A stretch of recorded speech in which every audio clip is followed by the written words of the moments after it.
Europe 1. Avec dans un instant la série de la semaine retenue par Héloïse Goua. Mais d'abord, le livre du jour avec Nicolas Caro. Bonjour Nicolas. Bonjour Dimitri. Vous nous parlez ce matin du nouveau Florent Oiseau. Florent Oiseau qui était votre invité ce dimanche dans La Voix et Livre sur Europe 1, 18h-19h. Exactement. Auteur bukowskien en diable que l'on suit depuis longtemps. Il revient avec Magloire chez Gallimard. Le héros narrateur est un traînard attachant. Il vient de se faire licencier, ça lui va très bien. Il a décidé depuis longtemps que ne rien faire était mieux que tout le reste. Rien faire sauf picoler allègrement toute la journée. Ah oui, quand vous parlez de Bukowski, il est à la dérive, notre garçon. Là. Salement. Enfin, il se débrouille. Il vit de petits trafics dans l'Est parisien grâce à son contact qui lui refourgue du vernis à ongles en gros, qu'il revend aux détaillants du coin, pas cher. Mais enfin, il se surveille un peu quand même parce que sa femme en a marre, on la comprend un peu. Et surtout, il essaye quand même de préserver sa fille de 10 ans. L'une, ces deux-là s'aiment beaucoup d'ailleurs, même si elle a de la peine pour son père, bien sûr. Souvent, ils se baladent ensemble au cimetière de Charonne et passent toujours dire bonjour à Magloire. Magloire, c'est une personnalité du cimetière. Il a même une statue, ça c'est authentique. Il est inscrit sur le piédestal Bègue dit Magloire, peintre en bâtiment, patriote, poète, philosophe et secrétaire de Monsieur de Robespierre. Le secrétaire de Robespierre. Est plutôt un mythomane génial du 19e qui s'est créé une légende posthume et avait mis tout le peu d'argent qu'il avait réussi à gratter dans son monument et qui a payé une tournée générale de vin à tous ceux qui assisteraient à ses funérailles. Il est devenu une gloire très locale et ça fascine l'une qui décide d'embarquer son père dans une enquête historique sur ce Magloire pour savoir qui il était réellement. Elle a aussi une surprise pour son père. Elle lui annonce, et c'est non négociable, que les parents vont jouer dans la pièce de théâtre de l'école et qu'il devra jouer, lui, le rôle d'une bonne fée.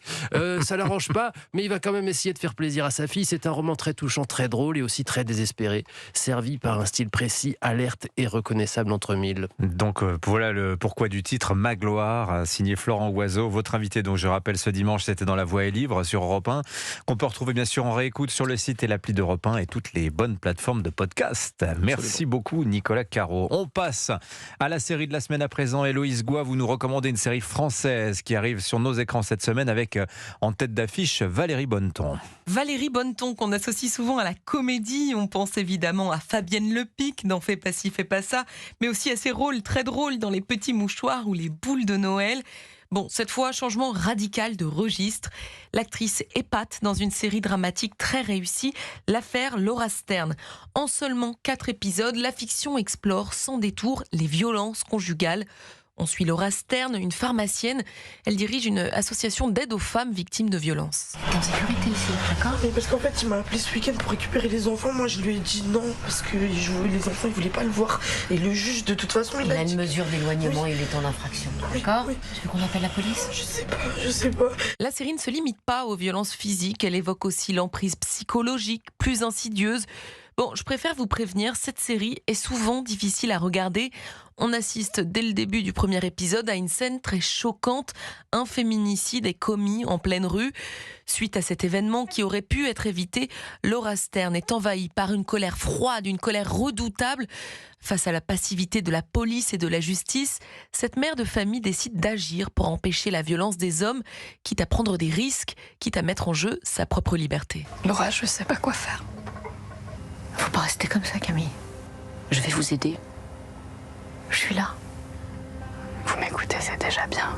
Je ne vous en dis pas plus sur l'intrigue haletante. Toutes les actrices sont remarquables, à commencer par Valérie Bonneton, impressionnante dans ce rôle à contre-emploi. L'affaire Laura Stern, c'est une série qui remue beaucoup, oui, mais qui sonne juste. Elle résonne particulièrement dans une société où, l'an dernier, au moins 97 femmes sont mortes sous les coups de leur conjoint en France. Et je ne crois pas que cette série cherche à choquer. Elle est nécessaire parce qu'elle nous oblige d'abord à regarder la réalité en face. Voilà, ça s'appelle l'affaire Laura Stern. C'est à retrouver dès jeudi sur HBO Max et l'App Canal. La série arrivera ensuite sur France TV à partir du 19 février. Merci beaucoup Héloïse Goua.